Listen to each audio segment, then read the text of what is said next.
खबर है कि लोकसभा चुनाव में बिना शर्त एनडीए का साथ देने वाले राज ठाकरे विधानसभा चुनाव में एनडीए से अलग हो रहे हैं। यानी महायुति का गठबंधन 3 से 4 महीने में ही महाराष्ट्र में टूटता नजर आ रहा है। और खबर आ रही है कि राज ठाकरे की पार्टी महाराष्ट्र विधानसभा चुनाव अकेले लड़ेगी। बताया जा रहा है कि मुंबई में महाराष्ट्र नवनिर्माण सेना की मीटिंग हुई, जिसमें राज ठाकरे ने यह फैसला लिया है कि महाराष्ट्र के विधानसभा चुनाव में वो अकेले मैदान में उतरेंगे। मीडिया रिपोर्ट्स के अनुसार इस पार्टी मीटिंग में साफ किया गया है कि उनकी पार्टी राज्य की 288 विधानसभा सीटों में से 225 से 250 सीटों पर लड़ने की तैयारी कर रही है। इसके साथ ही राज ठाकरे ने अपनी पार्टी के संभावित उम्मीदवारों की पहचान करने के लिए 5 नेताओं की एक टीम भी बनाई है। बताया जा रहा है कि राज ठाकरे 1 अगस्त से राज्य के पार्टी कार्यकर्ताओं से फीडबैक लेने के लिए महाराष्ट्र का दौरा भी शुरू करने जा रहे हैं। मनसे का कहना है कि महायुति गठबंधन के प्रस्ताव का इंतजार नहीं कर सकते। अभी तक बीजेपी, शिवसेना शिंदे गुट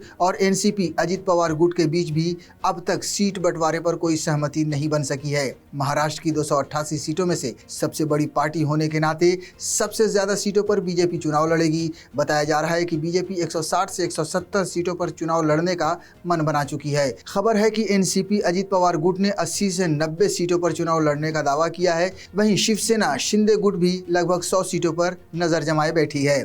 इन सब के बीच मनसे को एनडीए में कितनी सीट मिलेगी, शायद यही कारण है कि मनसे ज्यादा से ज्यादा सीटों पर अपने दम पर चुनाव लड़ने खड़ी हो रही है। अब सवाल यह है कि क्या मनसे का अकेले उतरना बीजेपी और शिंदे के राजनीति समीकरण को नुकसान पहुंचा पाएगी या नहीं। मराठी और हिंदू तीनों ही पार्टियों का साझा एजेंडा है। ऐसे में मनसे के अकेले उतरने से वोटों का बंटना भी परेशानी खड़ा कर सकती है। श्रेष्ठ भारत पर खबरों से जुड़े रहने के लिए चैनल को सब्सक्राइब और लाइक करें, बेल आइकन दबाएं और देखते रहें श्रेष्ठ भारत।